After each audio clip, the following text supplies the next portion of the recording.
Here's what I found out. Marvel cannot market to men. Now, the girl bossery that's in Captain America, you and I both saw, we see that they kind of kept that from everybody. This is the official Marvel podcast on YouTube. This episode, how Sam Wilson became Captain America. Just listen to the beginning of the show. They went through their intro, and these are the two female hosts talking amongst each other. Let's hear this. Ray, I am hyped for Valentine's Day. Do you have any plans for February 14th? Actually, Sade, I do. How about you? Ooh, I do as well. Should we say at the same time what our plans are? Okay, I thought you'd never ask. On the count of three. Ready? 1, 2, 3. I'm going to see Marvel Studios Captain America Brave New World at a theater near me. What are the odds? Oh my gosh. Who is this podcast for? I have no idea. I'll just say this. When I was at G4, did Attack of the Show, one of the things that they said their market research told them is that viewers of the show, mostly male, they liked women and men in different roles. They liked women to give them news, facts, info, and they wanted to hear from other men about their opinions about tech, video games, movies, etc. So, sexist or not, call it sexist or not, on that show, they had strict rules of women delivered the news, guys delivered the opinions, because the audience of mostly male enjoyed that hearing from those types of people for different things. I'm just telling you what their own research told them when they conducted research among the audience. So, who are they making this for? This marketing is clearly geared towards other women. So, are they do they want women to go see? Obviously, they want them to go see Captain. I still feel look, there are a lot of female fans of Marvel. And I would say that mainly they are fans because of strong men that they like seeing shirtless. I could play more of this, and then I want to hear what you think, Dante. But any thoughts right now on what I just said? Yeah, I mean, look, man, this it kind of goes back to the beginning. It goes back to why Disney, purchased the MCU in the first place, and Star Wars for that matter, right? Because Disney wanted to bring in more of a male audience, because before it was all Disney princesses, and most of their audience were women, were females, were girls. So I don't understand the idea of taking a male brand just so you can make it a girl's brand. It makes zero sense to me. All the men are princesses at this point. All the men are checking out, and all you've done is destroy the thing that we love. I'll play a little bit more of this. Mind meld. What if, okay, at this time, let's say how we like to get our popcorn. Oh, okay. All right. Let's do it again on the count of 3. 1, 2, 3. With butter on top and in the middle. Okay. This is getting scary. What the fuck? Am I listening to The View? What is this? Who is this for? Yeah.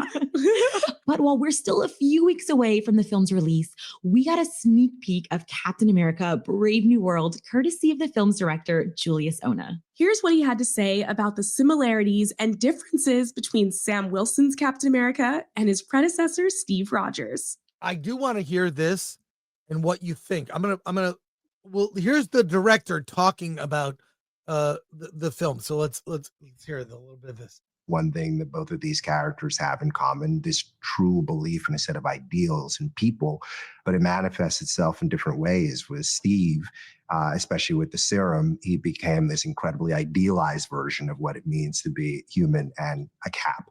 And I think with Sam going the opposite direction and embracing his humanity without the serum, he's able to show another side of what it means to be exceptional.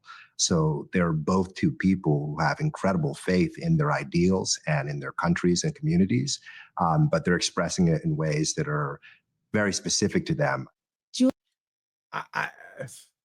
What do you think? I think this director has no idea who Captain America really is. Yeah. Right. Like you said, Steve had the heart before he got the serum. Right. That's But the point. but Steve wasn't a super soldier before he got the serum.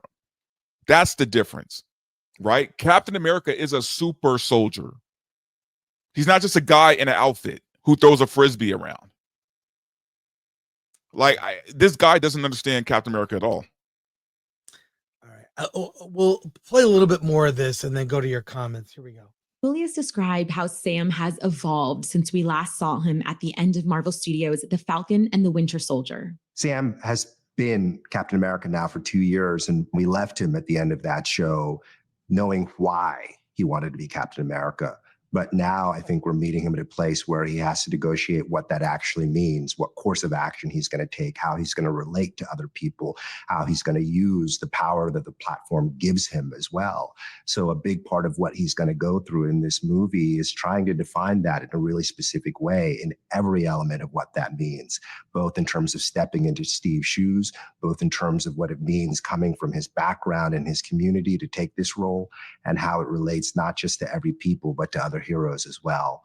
So this is a big journey about what it means to actually be in those shoes and be Captain America and define it on your own terms for a world that's very different from anything that Steve was a part of. So look, I just, this podcast is a marketing tool. It's just for marketing, and it is what it is. I just really question, who they're making this for. I don't think it's for Marvel fans, Marvel male fans or comic fans. But I do listen to the show because they get the creators on. So I want to hear what they have to say. And I feel like it's not a junket interview, but this show is heavily produced, heavily edited. So final thoughts with Soups. I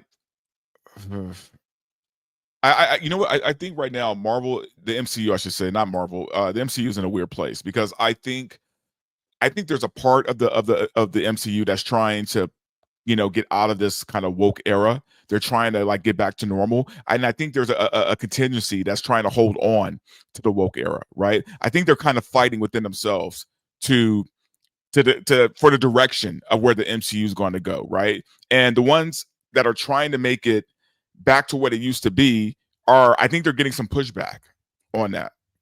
I think they're not fully letting them, get back to quality work. And that's what we're seeing right here in this podcast.